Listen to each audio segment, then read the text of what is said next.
Hello YouTubers, this is part 2 of the S10 mini truck lowrider, whatever you want to call it. Everyone calls them everything else. Mini trucks mostly got airbags. Some lowriders have airbags now, but I always went with airbags. Alright, I'm going to show you an issue before I even got started to lower it. If you ever go get a used vehicle, I knew everything about this vehicle before I bought it, and the price I paid was very cheap. I'll try to get this light in here so you guys can see it decent. But if you ever come up and buy a used vehicle and see brake lines like this, and the calipers, first look at it, they look like they're the right calipers, but they're not. This is the factory brake line. It's supposed to be on it, but look, you can see how it's twisted. And if I turn that steering wheel, it goes actually up and under the frame, and you can see how close it is, and it hits. Now imagine if that frame was compressed or hidden, it'd be rubbing all on that piece. It's actually supposed to be on the bottom of this caliper. That's where then it has that travel room. But as you can take notice, someone's messed with this, didn't know what they're doing. Not a big deal. The issue is that the person that I got off of had other people working on it. I'm going to see if I can show you this.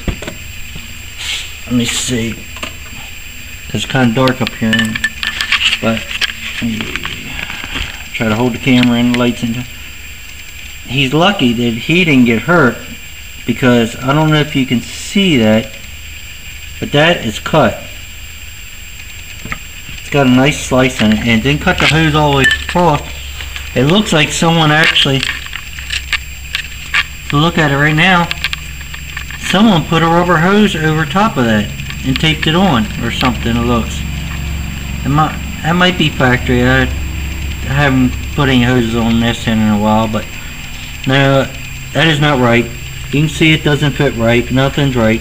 So I'm going to get new calipers here in a minute. Rebuilt, or reman. There's nothing wrong with the reman caliper. They're guaranteed. So, and here on the other side, they did the same issue. You see that hose? It's supposed to be up in there, locked in. It's not. They sit there and it's got, I don't know if they got these from a junkyard or whatever, and that's all the way up front. That's not supposed to be up there. It's supposed to be back in the back here, back behind the caliper. I don't know what these calipers come off of, but they're not made for this truck, because if you look down here, let me see if I can show you without getting the light too much. See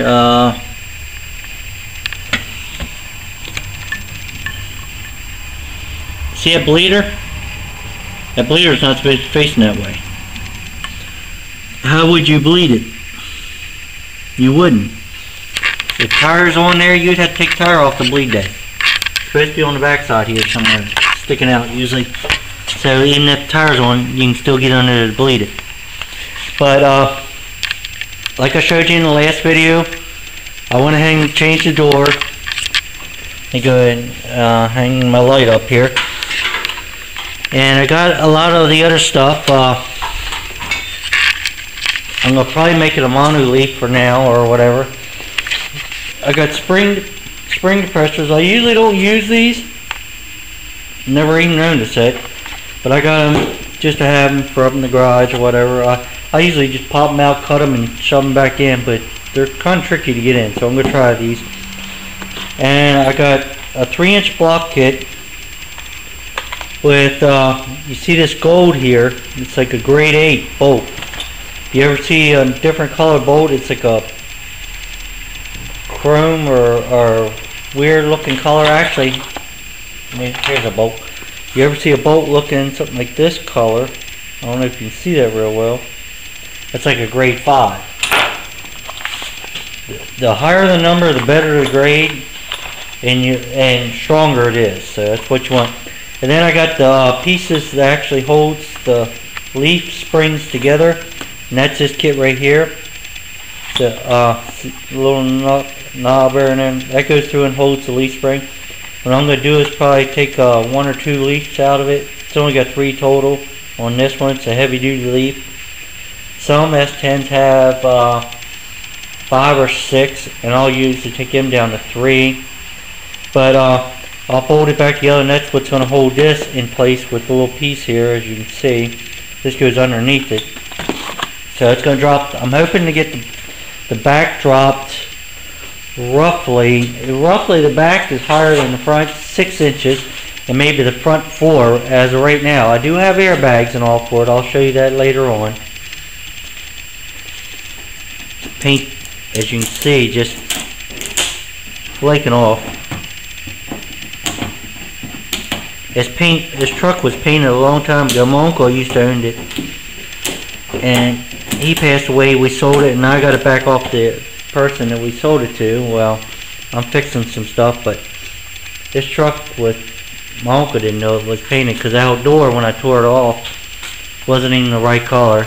I gotta sit here and fix this dent here, but a lot of people probably don't know this, and I was looking at this real close. It's been a while since I had this. You can't go through the tail light. I know that. It's got a metal piece in there, but underneath it's got plastic.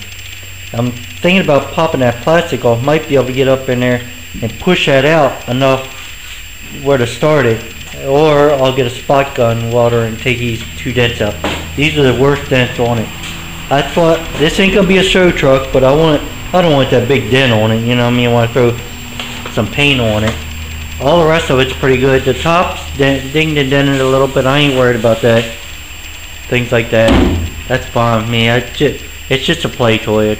Something to mess around with. So I'm gonna go ahead and go in here and get these brake calipers. You've got to tear these off first, but these are definitely not the right ones. So if you ever see anything like that and you're gonna buy a used vehicle, start looking over the whole vehicle. I mean, top to bottom, because if they did that, you never know else what they did. And if you really don't know what you're looking at, get a mechanic or someone that you can trust, or don't buy the vehicle at all, because you can't see it right there. We can see some of it. That is very dangerous. If that brake line would have busted and you went out, and you lost all your brakes, and say you're going 60 miles an hour, and you go to stop and you can't stop and you hit someone, yeah, that's serious. Alright, this is part 2 of the S10 lowrider mini truck build. Let you see it when it's lowered and as I'm going through it. Well, YouTubers, here's what I found. I actually had to take this side. I got it all apart. Here's a neat little trick. I seen this on Stacy Gears TV, or Gears. Used to be on Power Block, and I don't know how, but I'm glad he's got his own TV show, because he can keep his car stuff. But he did this on a dry shaft and stuff like, or for transmission. He put it over there, keep the leak from leaking. I just took an old glove and shoved it around there and put it on. Hey, it keeps him from getting on the floor. I did the other side too. But like I was saying, I had to, it's probably still warm, which it is. I had to literally cut behind the bolt here, as you see. Here's the rest of it. What I ended up doing is cutting behind that bolt and heating it up and getting it out, because I tried to weld to it, but whatever the metal was made out of wasn't sticking. They actually took the inside right here. It's supposed to take, it's on the other side, but it takes something like this, an Allen wrench. Now I got a set of these, and it loosens that out. This one's not too bad, but you can see, let me try to get you angles, it's scored up pretty good. That one looked like someone took a drill bit through it. And I finally got that out, but here's the brake shoes on this side. Someone did work to this, like I said before, and they didn't know what they were doing. And I'm going to show you what I mean, they didn't know what they were doing. Here's the brake shoes for this side. I'll show you caliper in a minute. Now we're going to walk over to the other side here.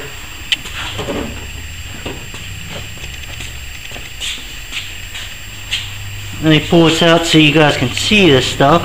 I still got to take the lines off. Here is the caliper for the other side, which was on like that, and it's behind the actual spindle and all that stuff. So how are you gonna get it loose? Should be, it's actually supposed to be like back here or somewhere in this general area where you can bleed it when without having to take the tires and everything off. But there's how I know someone's worked on it. They got brand new brake shoes on this side. I mean literally brand new. See this? It's even got this the plate on it, which you can see right here.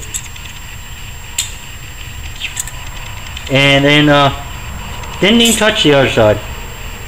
Or got it from something else, because I don't know if the guy I got it off of, a friend of the family, if he had enough money or what to fix it, but someone chipped him because it wasn't fixed right. And this is a Z11, and I don't even know what a Z11 is. It might be off of these ain't even stamped. They're usually stamped to tell you what side it goes on, but I don't see anything on these.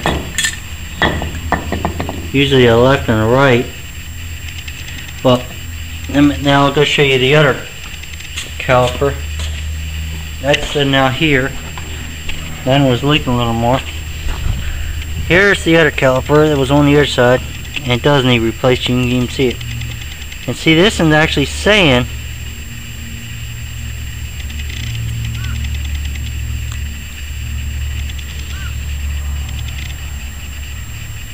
it's got something there, a 6, and 9, and L. Don't know what that is, because that's usually the side right here.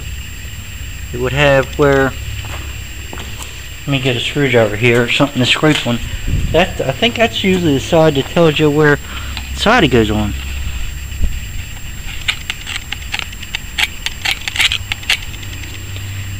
And if that's the case, they're on the wrong side. Nah. Well, it says left side, and that would be the left side, driver's side. But look at the bleeder valve, how they got it all messed up and torn up. There's that hose I was talking about. The covering for the hose actually, well, I'm breaking it right with my fingers. So if you ever see anything like that, check the vehicle out real good and look it over before you buy it. Yeah, that's not good. So I'm gonna have to wait tomorrow, and I'll have to get these. I gotta get the rod and everything else, but we got them off. I might start taking some of the other parts off here so I can lower it and get the springs and stuff out. But yeah, if you ever see a truck with brakes like this and calipers and the way it was set up as you've seen in the first half of this video, don't touch it, or get someone to look at it and know what they're doing. See, it's even worth buying. Till the next video, I'll let you go. Okay, this is still part of second part. As you can see, all these pieces down here and whatnots. Let me show you. Right here was your sway bar link, which I'll probably hook back up when I cut my coils, just for now. When you put the air rod on, you can have it on there, but you can't do side to side very good. Don't go high. I had to cut this off. This is totally rusted. Most of everything on this truck is wasn't properly maintained right. So, but here's my tools of choice. Two tools of choice. Sorry about that. Grinder with a huge pad and my cutoff. And then come over to here. I literally had to cut this shock off. You can't see it, but well, you can see parts. It's totally rusted. The front, I had got it all, got the sway bar right here, got that all undone. And then when I went to take the bottom off, I'll show you how rusted this truck was. Here is the bottom. That's the bolt. I cut the top off, finally got it off. And then I went to see if I loosen it up. Well, you can see it's split there, broke right off. So at the point where I can take the cotter pin out for the ball joint, and what you do is put a jack under here. I'll show you all them steps. Put jack under there. Take cotter pin out. Loosen this bolt up. Don't take the. You never take the nut all the way off. Jack under it so it goes to go so far. The jack's usually, I put it 3/4 of an inch down at the most. Enough room where it's going to pop. Then you come back here and hit this right here, right on side. And smack on that a couple times, and the pressure of the spring will make that pop out. If not, I have a fork, tuner fork, some people call it. It's a pickle fork. But to take them off, I'm going to show you. And I'm going to cut the spring, so I'm going to cut one coil off the front. And that'll be it, one full coil. And then you can see this side a little better. And this is a little cleaner. This side wasn't as bad on this parts. The other side was really rusted, but got that all cleaned up. And I'm going to drop the front, and then I'll work on the rear, and I'll show you all that. But before I do drop it, I just want to get that stuff off. That doesn't matter on ride height or nothing, anything that I took off right now. So don't get worried about that and this. I just took them parts off because they do need fixed. I'm going to put the wheels back on with like 2 lugs. I'll set it on the ground. I'll level, or not level, one in here. And I'll measure the height of everything and probably independent welds for you guys and bumpers and stuff like that. And then after I drop it, I'll remeasure it so you guys will know what the actual drop I got was, in case you want to do it, because it is easy and it's not real hard to do. But as right now, as you can see, these 2 calipers are totally different. See how one comes out here and this comes out here. This is back here, this is over here, so that's not right. So I'll get 2 new calipers and get the brakes on, fix that. I'm going to lower it, slam it, then I'll show it to you again. And the only thing I gotta do is get calipers and shocks for the front for now, because I don't have all my airbag stuff. So until then,